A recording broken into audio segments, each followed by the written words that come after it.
Bonjour les amis, nouvelle vidéo aujourd'hui pour retrouver le colonel Jacques Hoggard qui était l'invité de Nicolas Stocker sur GPTV et qui va nous parler notamment de l'Union Européenne. Pour lui, l'Union Européenne est morte il y a bien longtemps. Mais juste avant, bien sûr, de l'écouter, n'oubliez pas de vous abonner, le pouce, le commentaire, le partage, de booster la vidéo. On écoute le colonel et on en parle juste après. Justement, comment vous jugez l'Europe aujourd'hui? On a l'impression d'une Europe qui freine des cas de fer, qui ne veut pas de la paix en Ukraine, qui est prêt à tout pour prolonger la guerre. Je crois que d'abord, il faut distinguer l'Union européenne de l'Europe. Parce que l'Europe, c'est un continent qui, d'ailleurs, englobe la Russie d'Europe, en tout cas. Tout à fait. Pour ne pas paraphraser. Mais c'est deux choses différentes. Alors, quand ce petit bouquin sur le Kosovo, en fait, l'Europe est morte à Pristina, je pensais à l'Union européenne. Bien sûr, bien sûr. Mais je répondais mot pour mot pratiquement à Bernard Kouchner, qui avait dit l'Europe est née à Pristina, avec des trémolos dans la voix à l'époque. C'est face à la provocation de cette phrase que j'avais pris ce titre un peu, je l'avoue, un peu provocateur. Mais c'était une réponse. Mais en réalité, ce qui est plus grave, à mon avis, c'est une suite d'enchaînements. En fait, la Yougoslavie préfigure ce qui se passe aujourd'hui avec l'Ukraine. C'est ça. On a les mêmes acteurs, finalement, et alors c'est je ne veux pas faire de peine à mes amis yougoslaves, mes amis serbes en particulier, mais c'est encore plus terrible ce qui se passe en Ukraine depuis 3 ans et demi que ça ne s'est passé en quelques années, malheureusement, en Croatie avec la Krajina, en Bosnie-Herzégovine, au Kosovo, qui sont autant de souffrances infligées aux Serbes par l'OTAN, mais par la déficience de l'Union européenne, et par la lâcheté de l'Union européenne, il faut dire les choses comme elles sont. Parce que l'Union européenne a en fait emboîté le pas à l'OTAN, au point de se confondre. Parce que, moi je reprends la formule de Jens Stoltenberg, secrétaire général de l'OTAN, qui a passé la main maintenant à Mark Rutte, mais qui dit avec certitude, et c'est très intéressant à noter,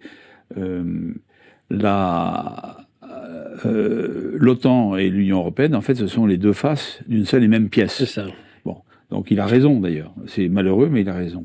Donc on voit bien, c'est pour ça que je dis à mes amis serbes, faites attention, ne rentrez pas dans l'Union européenne moribonde d'ailleurs, parce que en même temps vous rentrez dans l'OTAN.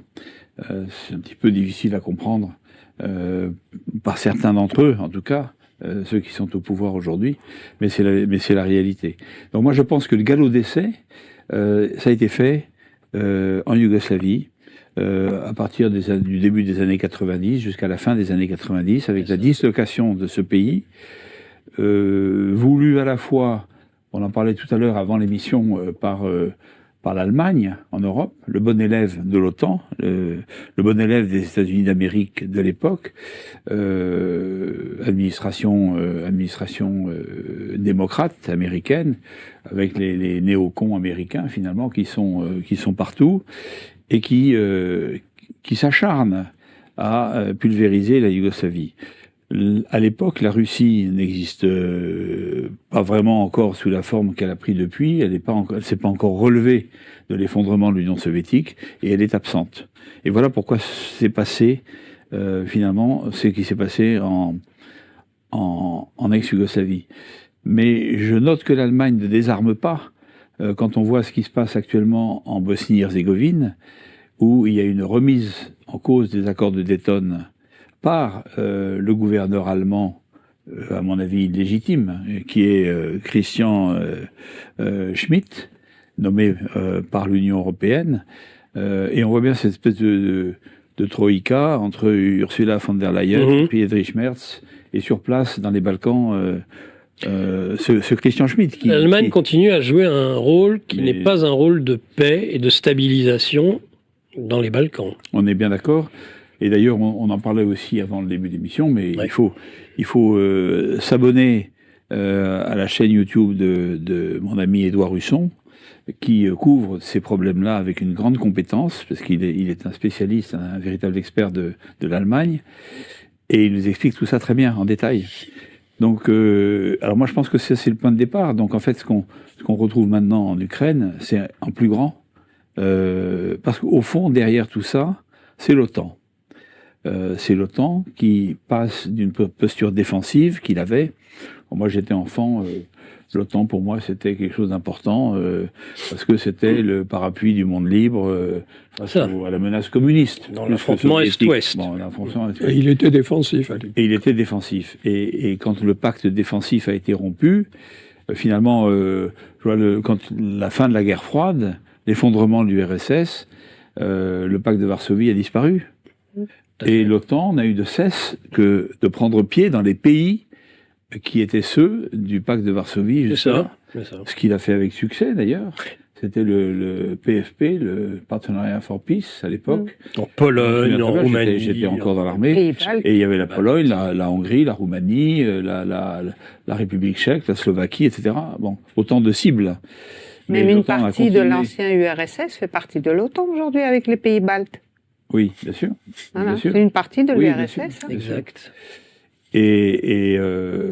Alors moi, je me souviens que on parle des Balkans, le point d'orgue, ça a été l'adhésion du Monténégro à l'OTAN. Monténégro qui faisait, avec la Serbie, la dernière configuration de la République fédérale de Yougoslavie. Une fois que le Monténégro est parti de son côté, il n'y avait plus de Yougoslavie et elle était réduite à la Serbie, en fait.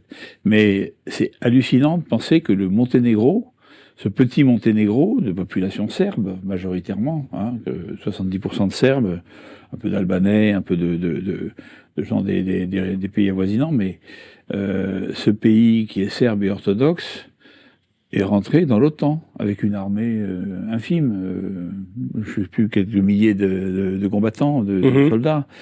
Donc aucun intérêt pour l'OTAN, si ce n'est de poursuivre cette espèce d'encerclement que la Russie, que le président Poutine a dénoncé dès les années 2014-2015, pratiquement. Donc après avoir demandé lui-même l'adhésion de la Russie à l'OTAN quelques années plus tôt à Clinton, qu'il avait repoussé avec mépris. Donc tout ça, c'est à prendre en compte et il faut s'en rappeler pour analyser les événements d'aujourd'hui. Voilà, parce que vous distinguez pas, et à mon avis, vous avez raison, l'Union européenne de l'OTAN. Donc ça, à mon avis, ça... Non, c'est, si vous voulez... une alliance militaire. Alors on voit bien que là, il y a un problème qui se passe parce que, à mon avis, les États-Unis sont en train de se désengager, et de l'Europe et de l'OTAN. Donc, je vois certains de mes camarades assez otaniens, assez... les pauvres, ils peuvent rien, ils ont été formés comme ça. Et puis ils ont baigné là-dedans.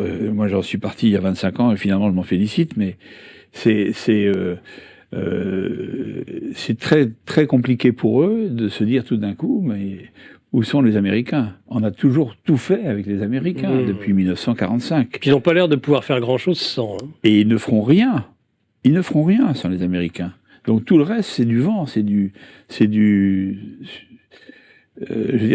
virtuel, c'est de l'irrationnel. On est passé, voilà. Et donc pour moi, toutes ces gesticulations sont des gesticulations complètement artificielles et idéologues, sans aucune empreinte de réalisme et de pragmatisme. Oui, mais l'Union européenne, on a besoin. L'Union européenne, c'est le vide.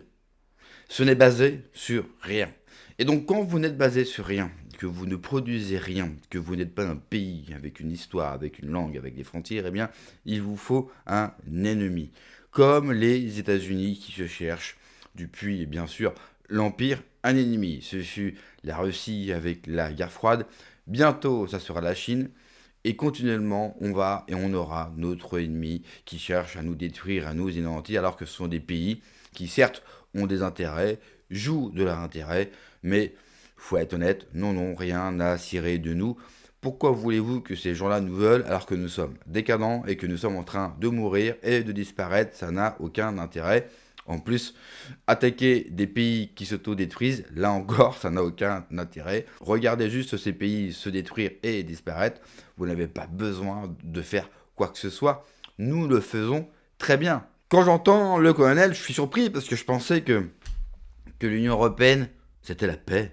Et là, j'apprends que l'Union européenne, c'est quelque part réellement créée sur la guerre et sur le sang. Encore une fois, on nous aurait menti. Mais c'est incroyable. Décidément, l'Union européenne, c'est l'empire du mensonge. Vous avez l'empire libéral, capitaliste, protestant avec l'empire américain, et nous, c'est le mensonge. Oui, c'est vrai que dit comme ça, c'est un peu triste. Quoi qu'on pense bien sûr de l'empire américain, ils ont au moins fait ou créé, inventé quelque chose. Nous, en fait, hormis le mensonge et le bouchon de bouteille, nous n'avons pas fait grand-chose. Alors, en même temps, le discours de l'Union européenne est morte il y a bien longtemps. Ça, je l'ai tellement entendu. Enfin, j'ai l'impression de l'entendre depuis 15 ans. L'Union européenne est morte, l'Union européenne est foutue, l'Union européenne, on n'a pas encore pour très longtemps. L'Union européenne va disparaître. Et l'Union européenne est toujours là. Et non seulement l'Union européenne est toujours là, mais en plus, ça nous impose des choses qui nous gâchent la vie. Je sais pas, on pourrait parler bien sûr des vagues et de l'immigration massive que l'Union européenne non seulement autorise, mais sponsorise.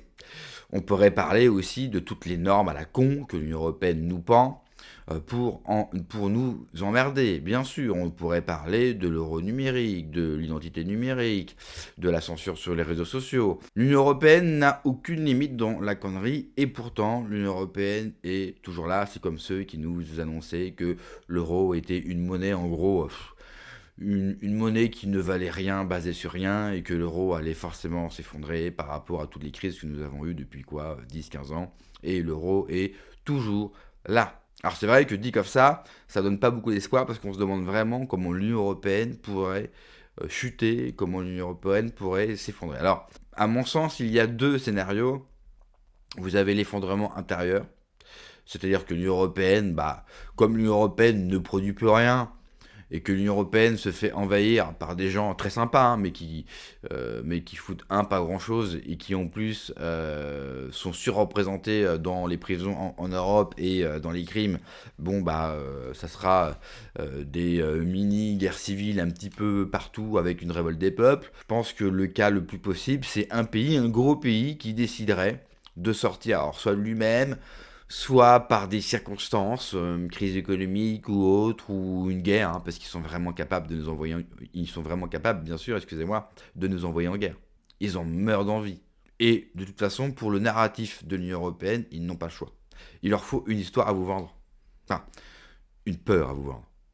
Et la guerre, c'est vraiment, on n'a jamais rien fait de mieux dans l'histoire de l'humanité que la guerre pour ressouder les rangs. Donc il faut vraiment...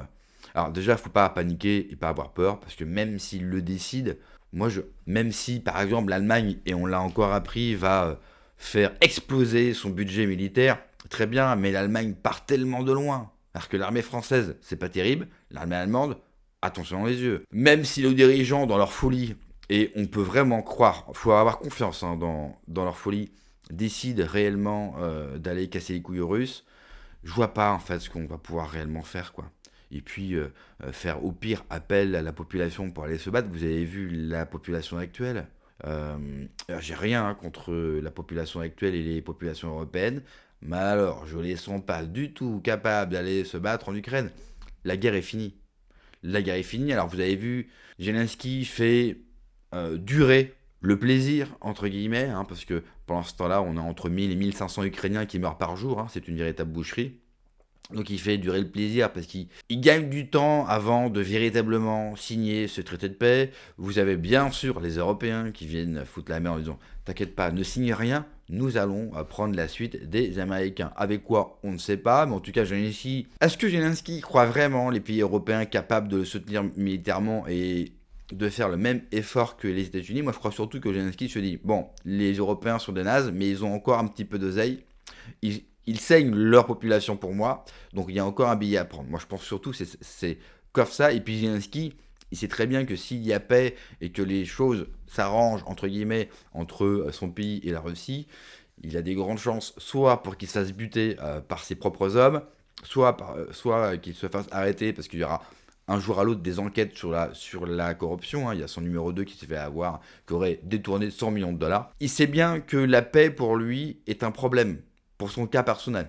Et on connaît bien ces gens-là. Ce qui leur importe, c'est leur cas personnel et absolument pas, bien sûr, leur pays. Merci d'avoir regardé la vidéo, les amis. N'oubliez pas, comme d'habitude, de vous abonner. Le pouce en l'air, le commentaire, le partage, de booster la vidéo. Prenez soin de vous, que Dieu vous protège. Allez, ciao.